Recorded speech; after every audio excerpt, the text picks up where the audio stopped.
Now we're going to be able to write the equation of a circle. We know how to write the equation of a line, right? Remember, we learned that back in Algebra 1. Now we're going to be able to use the equation of a circle. The equations you guys see in number 23 and 24, they give us a circle. But let me just explain this real quick. So the way we do this, the formula, the way it is explained, let me see. If I had x minus h squared plus y minus k squared, this is going to equal to r squared. Now this formula, you guys, my centered of my circle is going to be the point HK. Interesting. Notice where these numbers come from. HK. Notice I had to switch the sign. So if I had a plus instead of a minus inside the parentheses, then my value would have been a negative sign. So you guys see where the center of the circle is given. Just don't forget to switch the sign. My radius is going to be R. Now here at the end, I see squared. Everything's going to be squared. You guys learn, and then you guys will even cover more in Algebra 2, your parabolas. Everything squared gives you a U-looking shape. So imagine this gives me a U-looking shape, and this other one, let's say, gives me a U-looking shape. Now, I want to combine them. I want to do a plus sign. So make sure inside the parentheses, you always have a plus sign, because then combine will give me my circle. Okay, so imagine that. Now, what if I do a minus sign? What if I do a minus sign? What if I go something with a minus sign? Now, it's going to be weird. It's going to give you something like this.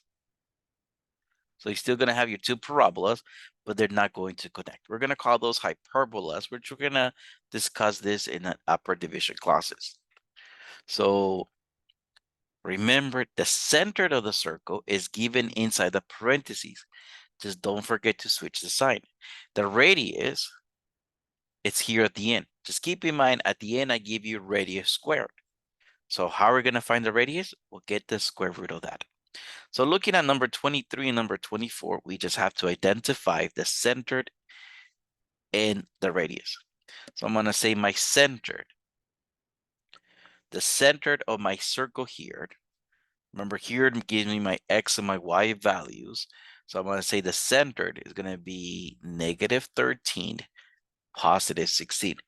Notice how I switch the signs on each of them. So my center is negative 13, positive 16. Now the radius, I'm going to use this number, and I'm going to get the square root of that. So I'm going to think the square root of 1. Now, what's the square root of 1? Well, it's still 1, right? So there you go. There's the centered and there's the radius. Let's take a look at number 24. The centered, I'm going to use these values. I'm going to say the centered is the point, the value negative 8 and positive square root of 31. The square root of 31 is a number. You guys might be wondering, oh my God, how do I type in square root of 31? Remember, the way we type this, in case you have to type in, is rad 31. So on your homework, I'm going to give you guys the parentheses already for the centered. I'm just going to have you fill in the two values. Now the radius, I'm going to use the 104. I'm going to use this number, but I have to get the square root of that. Now, I'm pretty sure if I do a square root of 104, it gives me a decimal. If we have that, simplify it. Simplify it. So the way we're going to do this, remember that I was like, I'm going to split it into two radicals. One of them will be a perfect square. I'm thinking of two numbers that multiplied equals 104. And I'm going to say 4 times 26.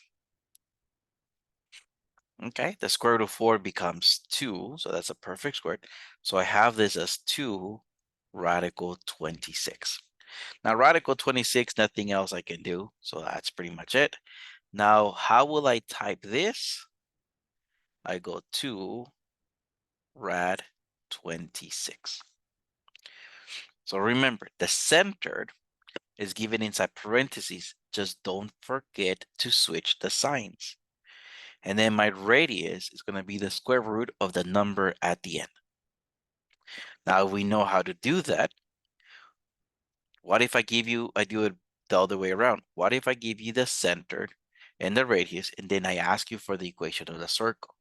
So use the information provided to write the equation of each circle. The constant distance from each point to the center is called the radius. Okay, so how am I going to do this?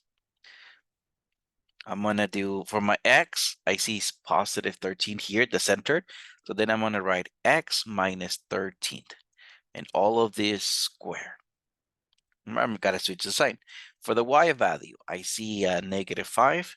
So I'm going to write y plus 5 and all squared. Remember, I got to switch the sign. I want this to be a circle. So in between my parentheses, I'm going to put a plus sign. I'm going to put a plus sign. And then here at the end, I'm going to write 25. How did you get from 5 to 25? Remember, that's radius squared. So what's 5 squared?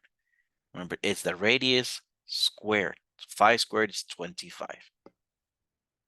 All right, let's take a look at number 26.